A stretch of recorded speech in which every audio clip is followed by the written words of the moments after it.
Hello, everybody out there in YouTube land. Welcome back to Diego Knows. I am Diego, and we're going to talk some more about Sex in the City. That's right, that wonderful show from the late 90s and the early 2000s. And today we're going to talk about the movie. That's right, I'm still deep down inside the movie here. The Sex and the City movie from 2008. That's what we're going to talk about tonight.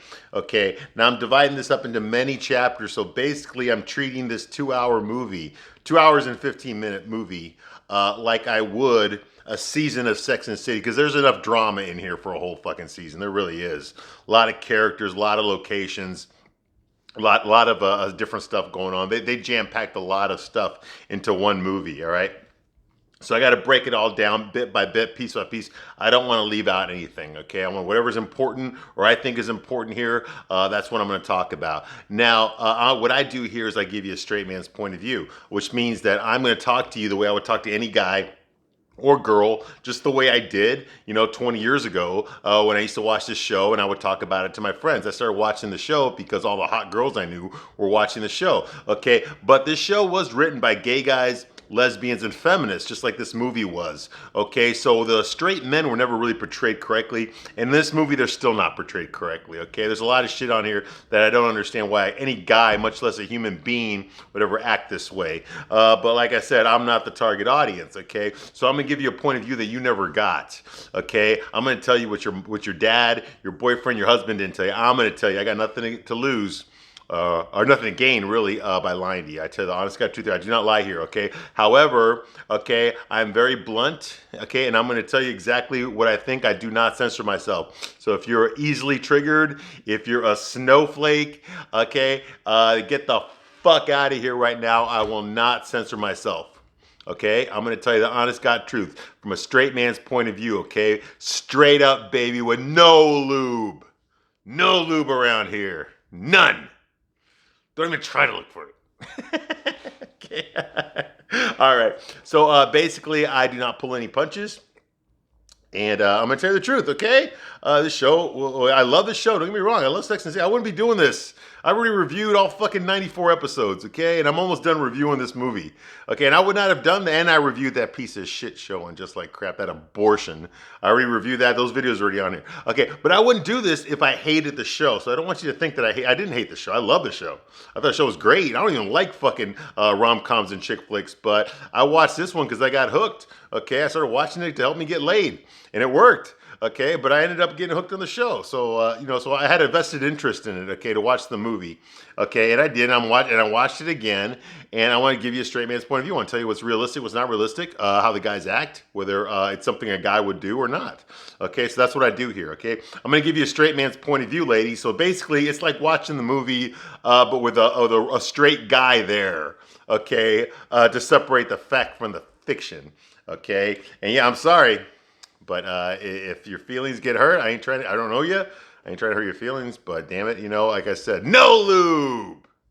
All right, so here we go. Okay, so where we left off last time, where did we leave off? Okay, so it's Louise. Okay, so obviously Carrie hired Louise, Jennifer Hudson. Her name's Louise from St. Louis. Get it? From St. Louis. Okay, to be her assistant. Okay, and they were talking. Jennifer Hudson's already aware of Carrie's situation about the penthouse that her and Big bought, but now they're not going to live there. Okay, about him standing her up, jilting her at the altar, basically at the wedding.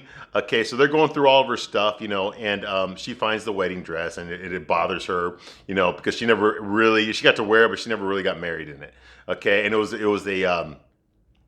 Vivian Westwood, okay, or Eastwood, or the fuck her name. I don't know. I don't follow fucking fashion because I'm fucking heterosexual and because I have a penis. All right, but apparently it was a name brand designer. She modeled it in fucking Vogue magazine, and the designer let her keep the dress for her wedding, the wedding that never happened. Okay, so it brings back bad memories. She tells Louise, "I'm gonna put it back in the back with all my feelings." Okay, and then Louise happens to mention that she left her boyfriend back in St. Louis. She's only been in New York for a short time. She came to New York to find love. Yeah, like that's what all women come to New York to find, right? Love, right? Yeah, right. Okay, so that's what she came to New York for. Okay, and her boyfriend in St. Louis broke up with her, so she came to New York. And she still kind of heard about it, And at this point in time, Carrie has been so focused on her own depression, okay, her own anxiety, her own fucking willingness to rebuild her life and start all over again. She's been so focused on that she hasn't paid attention to this girl that she hired, to think that maybe, just maybe, this girl actually has problems also, that maybe she needs someone to talk to about it, and maybe it's not just Carrie who needs to talk about her problems all the fucking time, that maybe other people want to talk about their problems too, that maybe they have problems as well. We find out that Louise is also hurt from her boyfriend dumping her, and she misses him a lot, and she wants him back, you know, and it bothers her just like it bothers Carrie, okay? Because even though Big jilted her, she still misses Big, okay? And she admits that to Louisa. She still thinks about him. She still misses him. She still wants him back, despite the fact of what he did to her, you know? So yeah, there's actually a human being. So she realizes that I'm not the only fucking bitch in the world, okay, and I'm not the only one that's got problems, okay. So she decides to do something positive, and she tells, "Hey, let's go get fucking drunk," and that's what they go do. They go to a bar to get fucking shit faced. All right. So Louise. So obviously, Carrie at the bar now. Carrie asked Louise what happened. His name was Will. That was her boyfriend in St. Louis, and that Will told her that he loved her, but that she wasn't the one. Okay, yeah, like that would ever happen on this show. But this is not a show. This is a movie episode. Okay, okay, and it hurt her. Okay, and she said that shit hurt. Okay, but whatever. Okay, I'm not going to give up on love. Okay, love is the thing, you know. Well, it is the thing, but it's not the only thing. Okay, don't don't try to make love to be the say all end all. It's definitely one of the most important parts of life. Okay, but it's not the say all end all. Okay, there's other things you need besides love. Okay, like air, like food, like shelter, like immunity. You know. Okay, let's not forget those things and just say all you need is love. Well, you need a little bit more than that. In this, well, love makes life worth living. Okay, but you got to be alive first to appreciate love. Okay. But of course, this is a rom-com fucking movie, so love is the only thing you need. Love. Yeah, right. Yeah, this week it's love. Next week it'll be someone else's love. Okay. But anyway, so she tells her that, and she says, "I'm not giving up on love." Okay, and love is the thing, you know? Okay, and then she holds up her keychain, which says love. It's this metal keychain that says love on it in cursive, and she shows it to Carrie. See this? Okay, and I bring love with me everywhere I go. Okay, so Carrie thinks that's kind of cute. Okay, and then all of a sudden, Louise gets a text message, so she starts reading. She gets all excited, you know, and Carrie's like, "Oh, I know that look. I know that look, you know." He says, "I remember that face," you know, and she's like texting back. He's like, "Oh, it's just this guy I met the other day. He wants to meet up for drinks." And she's like, "Oh, at 11 o'clock at night? That's not meeting up for, that's a booty call." Okay, she's like, no, he's a waiter. He just got off of work, you know, whatever. And she's like, "Well, the subtext behind that text says booty call." She's like, "It's not a booty call. It's not a booty call if he has to meet me." Okay, and then Carrie, "Oh, go have fun," because she's drunk now. She's like, "Go have fun. That's what your 20s are for. Your 30s are for learning your lessons, and your 40s are for paying for the drinks." So that happens. So she bails. Okay. Then later on, Carrie goes shopping for furniture with Charlotte. She decided to buy a new apartment. She's not going to continue to live in her old apartment anymore. Okay, so she goes looking for some furniture. She's going to use the advance for her new book, which she hasn't started yet. She just talked about it to Big. Like, what do you do after, you know, you find love? So she goes, Charlotte's showing now. I mean, she looks like she's a good 6 months pregnant here. She's wearing a maternity dress now. And they're talking, because that's what happens on the show. The women always talk about their lives while they're shopping together. Okay, yeah, it's very feminine. Okay, so that's going on. Okay, and Charlotte admits that she's afraid of running. Now, why the fuck? Harry told Carrie, you know, Charlotte doesn't jog anymore. Well, she's fucking pregnant. I mean, is this safe to jog while you're pregnant? And Carrie says, well, the doctor says that, you know, you're used to jogging, so you should be okay. Well, Charlotte doesn't want to jog because she's already had like what two or three miscarriages, and she's afraid she'll lose this baby too if she starts running, even though the doctor said it's okay to run. Okay, because remember, Charlotte loves to jog. She loves to run, like me. She loves to run miles. But she's afraid to do it while she's pregnant.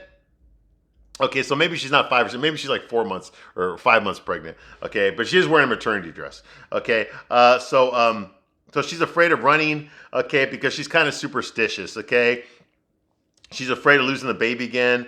And Charlotte's like, nobody gets everything they want, Carrie. Look at you. Look at Miranda.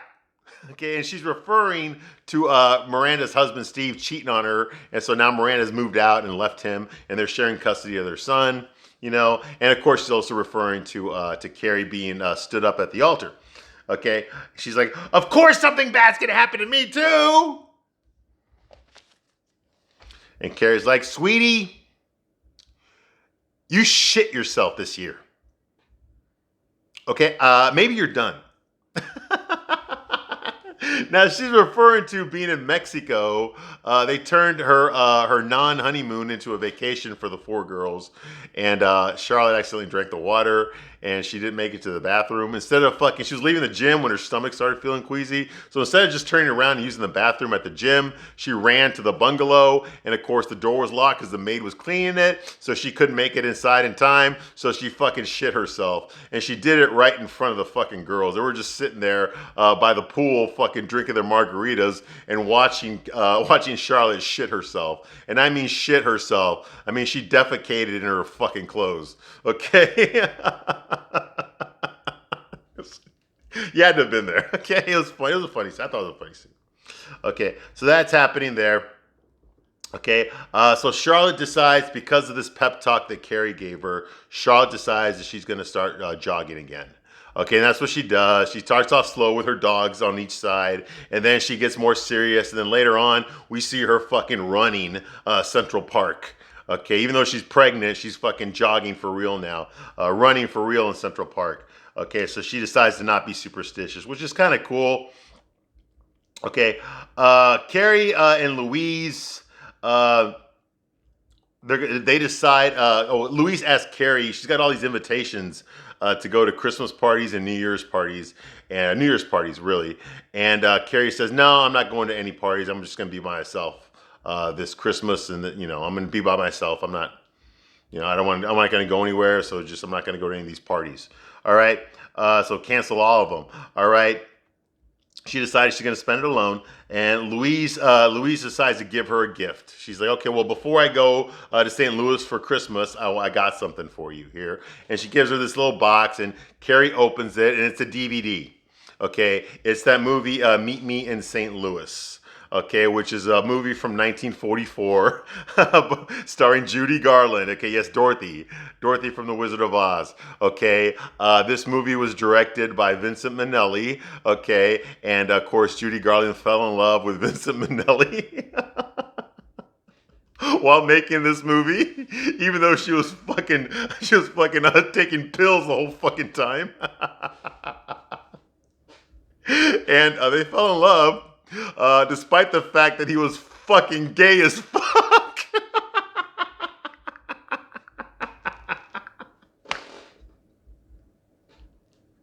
Yes, and they had a little girl, Liza Minnelli, who you all know, the Academy Award winning. She's like one of the few people that's won like all the awards. She won an Oscar for Cabaret. She won a Tony. She won an Emmy. And what else did she win? And she Oscar, Emmy, and Academy Award. Yeah. So she won an Oscar, she won an Emmy, a Tony, and a Grammy, I think. Yeah. Okay. So she's like one of the few people that won all of them. One of each genre, each category there. I know Rita Moreno was another one. Okay. But yeah, she's in the few people that ever won all of them. Okay, at least once in their life. Okay, Liza Minnelli. I remember Liza Minnelli when I was a little kid. Okay, I didn't know, and she grew up too, like her mom, fucking Psycho, musicals, and fucking gay icon, and she married a gay guy too. So he couldn't have been all gay. All right, but come on, he fucking directed musicals. All right, what the fuck for MGM? All right, come on, man. Now, if you're a guy and you're direct, I've done musical theater. Okay, I know it's fucking all gay. Okay, I'm telling you, it's fucking gay. I know it's fucking gay. I was the outsider there. Okay, yeah, I know, right? Okay, so yeah, so the movie's called Meet Me in St. Louis. Oh, you know it's coming, don't you? Okay, so yeah, so she says she's never seen the movie before, but you know, Luis is from St. Louis, so yeah, you need to see this movie about a bunch of white people. Okay, so yeah, so Carrie says like, if I knew you were gonna get me a gift, then I wouldn't have gone shopping 2 weeks ago and gotten you this, you know, and it's a box from Louis Vuitton. Yes, Louis Vuitton. So you know, of course, fucking Louise is shitting herself now because she wears Louis Vuitton too, but she has to rent it. She goes to beg, borrow, and steal to rent designer label clothes, designer purses, designer jackets. Yeah, she rents them. You know, she rents her fucking Louis Vuitton purse. She doesn't actually own one. Okay, so yeah, so she opens up the box, the Louis Vuitton, and it's a fucking Louis Vuitton purse. So of course, fucking Louise just fucking comes immediately, like ah! You know, like that, because you girls are crazy like that. You'll never see a guy come from opening a fucking Sports Illustrated magazine, but girls, you'll come like the fucking death for shit like this. I don't know why. Okay, guys, we don't give a shit about what kind of purse you're wearing, okay, or carrying. Okay, but yeah, she goes crazy with that. All right, and she creams herself. Okay, and then later on, Carrie does spend Christmas alone. All right, which is sad. Okay, she's in her pajamas. She's all alone. Hey, listen, you know what? When I was like 19, 20, I spent Christmas alone too. I did. You know, I didn't have any money. You know, I was living alone, living in a studio apartment. You know, what the fuck, dude? Yeah, so I mean, I know what it's like. I'm sitting there fucking, you know, at 11:30 at night watching fucking It's a Wonderful Life on a black and white fucking TV set. Yes, yes, a black and white TV set. Okay, you kids today will never know what that is like. Okay, we have to actually turn the dial. Okay, and this is many years ago. Before even this is like back in the 90s. Okay, but yeah, that's all I had. It was a black and white TV. Okay, and I watched this the one. Thank God it was a black and white movie. Okay, but I remember my Christmases were spent like that. Yeah, it sucked. Okay, but I still watch that movie every year though. But anyway, I've never seen Meet Me in St. Louis though. Okay, so yeah, so Carrie says like about, you know, she gives her the gift, all right, and then later on she spends Christmas by herself. She's alone with a cup of noodles, some ramen noodles. Okay, and the DVD. Okay. So meanwhile, Steve, he goes to Miranda's new apartment to pick up Brady, his son. Okay, because they're taking turns. They switch off every day. Okay, and there's a big Christmas tree there in Miranda's apartment. So she's telling Brady, hey, what to do on New Year's. You say Happy New Year and all that kind of stuff. And Brady's 5 years old. Okay, so he goes to get something from his room. And Steve, once again, for the 516th time, tries to apologize to Miranda for cheating on her. Okay, for the one time that he ever fucking cheated on her. It wasn't an affair. It was a one-time thing. He felt bad about it. He promised he would never do it again. I just wish I knew who this fucking girl was and what she looked like. I want to see what she looked like, man. But they don't show her because they don't want us to see this girl, because they don't want us to like maybe root for her instead of like want Miranda and him to get divorced. Okay. This girl's a lot better for you, Steve. You know, they don't want us to feel that way, so they're not going to show us who she is or the circumstances behind the incident. They're not going to show us that because they want our loyalties to be towards Miranda. And I know, ladies, a lot of you girls like Miranda. She's like the most realist one to you, okay? But as a straight man watching this objectively, Miranda's a fucking cunt. And she is the most unattractive one out of the four. And it's not because of her looks. It's everything else. Her looks don't help, but it's everything else too. It really is. I mean, she's just fucking, she's basically insect repellent, but for men, okay? And like I said, nothing to do with her looks. It's everything else. Okay. So he tries to apologize to her. He's like, Miranda, I never meant to hurt you. And she just says nothing. You know. Okay. Well, Happy New Year. And then she leaves. You know, with Brady, with his son. You know, and Miranda, after she closes the door, after he leaves, you can clearly tell Miranda misses them. She misses him. She misses being part of a family again, you know. But she can't let go of her anger. Okay, this anger that she had, and it's justified anger. I mean, yeah, he cheated on her. Although he's a dumb fuck, and he told her he cheated. I would have done that. Okay, it's a one and done. There's no way she's gonna find out. It's not an affair. It's not like a regular thing. She's not like my regular side piece or nothing. It just happened. Okay, he's sorry about it. It was he basically just used this girl to jerk off into. You know. And that's all it was. It wasn't anything else. Okay, now I'm not saying it's right to do that. It's not right to do that. He definitely broke his vows. Okay, but he immediately apologized for it. Like he didn't let it go. He didn't keep it a secret. Something that would build. He released it immediately and told her what happened and told her he was sorry.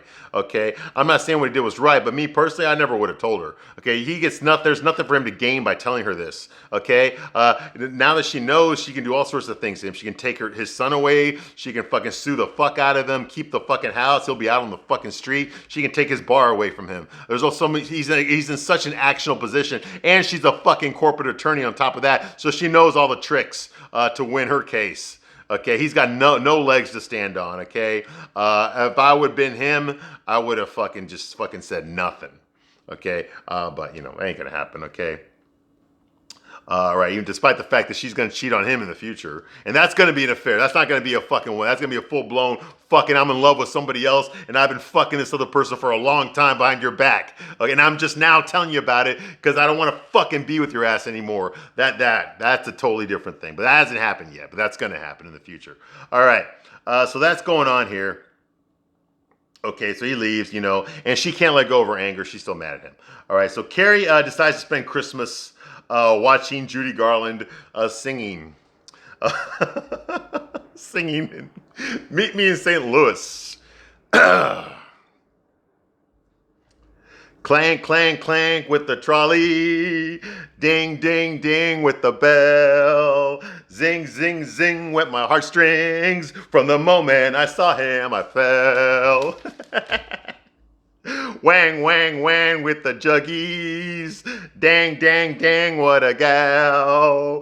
Bang, bang, bang, smooth as Polly's. And I did prematurely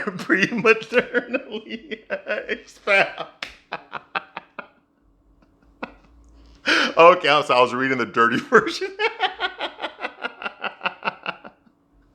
Wang, wang, wang, get my jollies.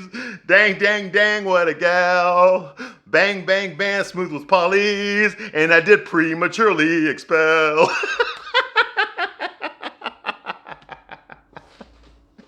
Yeah, they need to put that in the movie. Okay, yes, okay, that was my version. Hey, I did musical theater, okay? I did musical theater, okay? I'm not just making this shit up, okay? You need to watch Meet Me in St. Louis. That was a great fucking. No, I'd never seen the movie. I'd never seen it. I just saw that one part. I'd never actually see the whole movie. I did watch a documentary. Well, it wasn't a documentary. I watched a movie about the life of Judy Garland. It wasn't the one with Renee Zellweger, although I did see that one. It was a made-for-TV movie. And the actress that played Judy Garland was incredible. I mean, it was like one of those like 4-hour miniseries, of Judy Garland. It came out like in 2000. You can watch it on YouTube. It's really good. It was based on a book that was written by Judy Garland's daughter, not Liza, the other one. Okay, yeah, it's pretty good. It's pretty good. So I know a lot about Judy Garland, but I've never actually seen this movie. But obviously, yeah, I saw The Wizard of Oz. Yeah, I saw that. Okay, so moving right along, Carrie turns. She turns the TV off. Okay, during that song, at the end of that song. Okay, and she looks outside and it's snowing outside. It's beautiful out there. Okay, and Stanford calls her. He's at a party, but he doesn't know anybody there. And he wants Carrie to join her, but Carrie's like, "No, I'm going to sleep. I'm not in the mood. I'm not doing anything tonight." Okay, and she plans on going to sleep at 10 p.m. Okay, and later on the phone rings again. Okay, and this time it's Miranda. Okay, Miranda's also spending Christmas alone, or New Year's alone. Okay, the Christmas, she's right there. She's eating Chinese food and stuffing her big fat ass with Chinese. Because remember, Miranda loves Chinese food. You remember that. She's always fucking eating Chinese food. Remember she almost choked to death that one time? Okay, yeah, so I wish she had, honestly. So yeah, so she's eating Chinese food and she's lonely and she's not spending New Year's with anybody. Even Steve offered to spend New Year's with them, and she said no. When he was there earlier. Okay, she got upset and watched the New Year's stuff on TV and ate her fucking Chinese food. And Carrie offers to come over, even though she told her I was trying to sleep. And Moran tells her, no, no, don't come over. Just go back to sleep. It's no big deal. And Carrie's not going to let that stand. So even though she hangs up, Carrie decides to get up, put on her fucking fur coat, and go to Brooklyn to spend New Year's with Miranda. Okay, so she decides to go there. Okay. Meanwhile, we see a montage of different things happening on New Year's. Okay. Harry and Charlotte and Lily, they're celebrating, New Year's. They're blowing the fucking horn, wearing the stupid hats. Okay. Samantha and Smith are also celebrating. They're in front of a fireplace, and they're drinking wine, and they're both wearing fucking bathrobes or fucking black robes, whatever. Okay. Meanwhile, Stanford is at that party and he's walking around and he sees Anthony there. So he finally sees somebody that he knows. I'm guessing Stanford's not with Marcus anymore. They must have broken up. But he's at this gay party and he sees Anthony there. And Anthony's actually happy to see him. I guess whoever he was talking to before wasn't holding his attention. So when Anthony turns around and sees Stanford, he's actually, oh, thank God, someone I know is here. That kind of thing, all right? Which is kind of cool. It's kind of fun to see them two together because they don't really like each other. Well, on the TV show they hated each other, okay. But now they're starting to fucking warm up to each other, okay. And then the real stuff's gonna happen, okay. So anyway, so that's going on. Carrie took the subway. She couldn't get a taxi to Brooklyn, so she took the subway, which I'm guessing is a long subway ride. Okay, I mean I'm from Chicago, but I've never lived in New York, so I couldn't tell you for sure how long it takes or which trains to take. Okay, but she finally gets to Brooklyn, and she's looking around. It's snowing outside, and she's trying to find the address for Miranda. Okay, Louise, meanwhile, she's back in St. Louis and she's at a party, an all black party. And then all of a sudden, some black guy walks in and she looks over. It's Will. It's her ex boyfriend. He showed up at this party that she's at as well. And they immediately see each other. And now you can tell that Louise is a little nervous that he's there. And he's looking at her and you can tell that he's a little nervous that she's there, Okay, then meanwhile, Steve is just passed out asleep. And his son Brady is in the same bed with him. He's asleep too, so they're both just passed out asleep. Okay, which is kind of cool. Sometimes my son does that too when he has a nightmare. He gets in my bed too. So I thought that was cool. My little boy too. Okay, and Miranda is eating. She's eating her fucking fortune cookies and stuffing that big fat ass of hers when Carrie arrives. Okay, she arrives just as it becomes 2008. Okay, New Year's, Happy New Year's, all right? So they hug each other, right? Okay, meanwhile, Stanford and Anthony, they do their champagne toast for the New Year's, and then they fucking kiss each other. And I'm not talking like, like friend, I'm talking like they fucking kiss each other, all right? So we know where that's going, okay? Meanwhile, Harry and Charlotte, they don't kiss each other, they fuck each other for New Year's. Okay, despite the fact that she's fucking pregnant. Yeah, I know you can still have sex while they're pregnant, but still, it's kind of gross. Okay, anyway, and also, meanwhile, Louise and Will, they reconnect at that party. Okay, so they get a little closer together. Okay, meanwhile, Big is also at a New Year's party himself, but he's just sitting at the bar eating his food, minding his own business. He's not talking to anybody. He doesn't look happy. He doesn't look drunk. He doesn't look like fuck. He looks like he's in his own world, just minding his own business, eating his food. Meanwhile, all the people in the background are celebrating, getting drunk, blowing the fucking buzzers and shit and throwing balloons everywhere. And he's just fucking, minding his own business, eating his food. Very lonely, which makes no sense to me. I can understand Big feeling lonely about breaking his girlfriend's heart, but I don't understand why he's alone. Okay, he has no friends, really. He has no fucking friends. He has nobody, no coworkers, no nothing that give a shit about him, that would want to do something with him. That makes no sense to me that he would be completely fucking alone.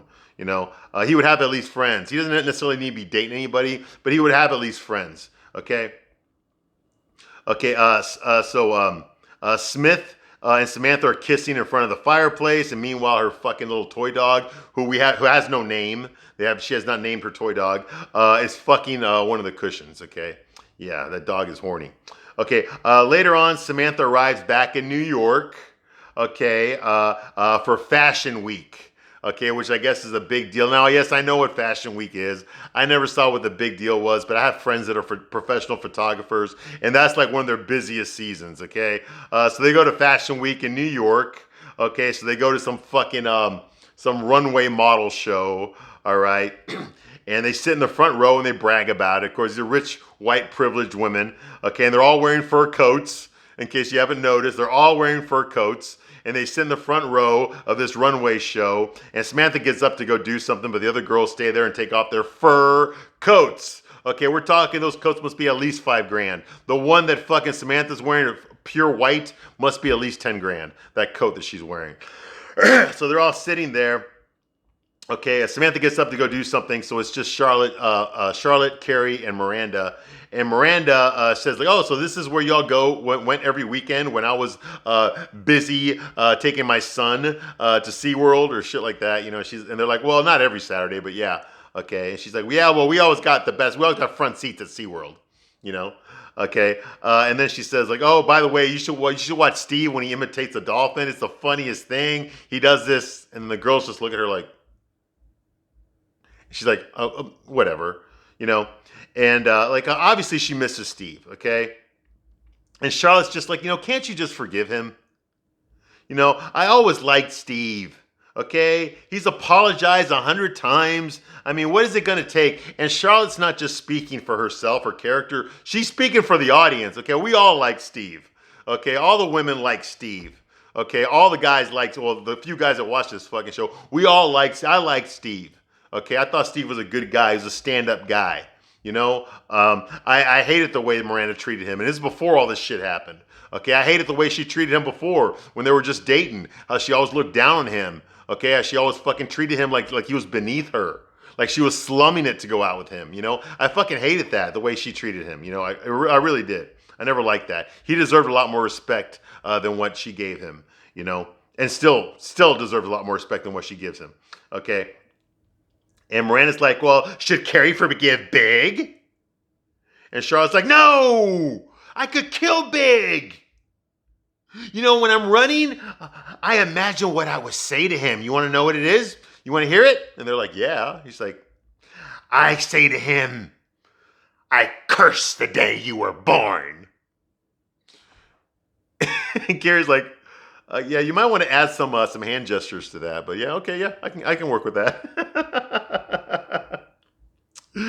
Okay, and then the fashion show begins. Okay, now get ready here. Okay, I'm gonna give you a big, in-depth description of this runway show. Okay, you ready? Because I'm a fashion fiend just like you are. Okay, here we go.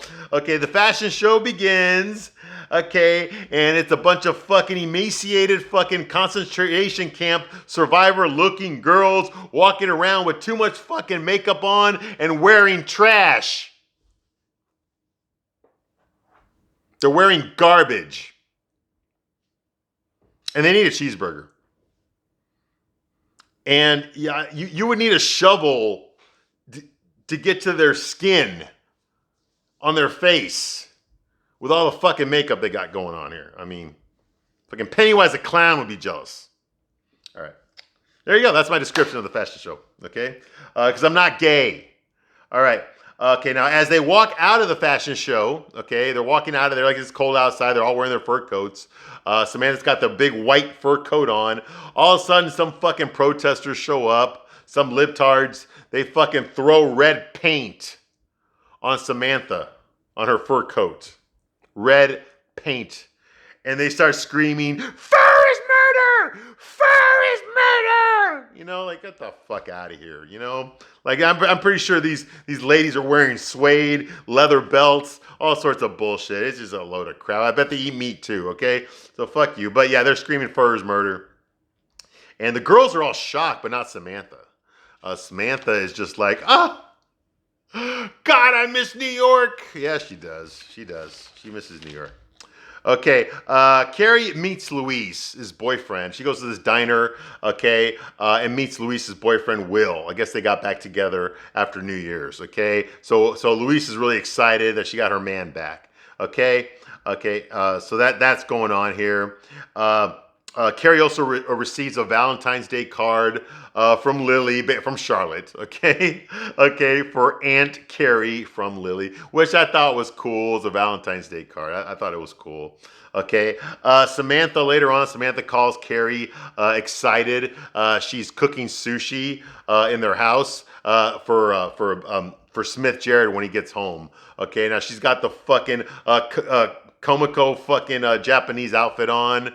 She's got the sticks in her fucking hair, Japanese style, and she's making sushi. Okay, and she's excited because once she's done making the sushi, she's gonna put it on her naked body and wait for fucking Smith to come home so that he can eat the sushi off of her. And I'm sorry, okay, I know some people are into that. I think it's fucking gross as shit. I'm not gonna fucking eat sushi that was on your fucking vagina. Okay, I'm not gonna fucking do that. I'm not gonna. I'll eat your vagina before I eat the fucking sushi that was in your fucking vagina or on your fucking vagina. Okay, that's not exciting to me. Obviously, I'm not Japanese, so maybe that's the problem. But I think it's fucking sick and gross. All right, but that's just me. Okay, but anyway, so I'm gonna stop this review right here. This is gonna end part 10. And I will be back very shortly to continue the review of Sex and the City, the movie, the straight man's point of view. That's the point of view you never got before. All right. So thank you for watching this long, and I will see you soon on the next one. Bye.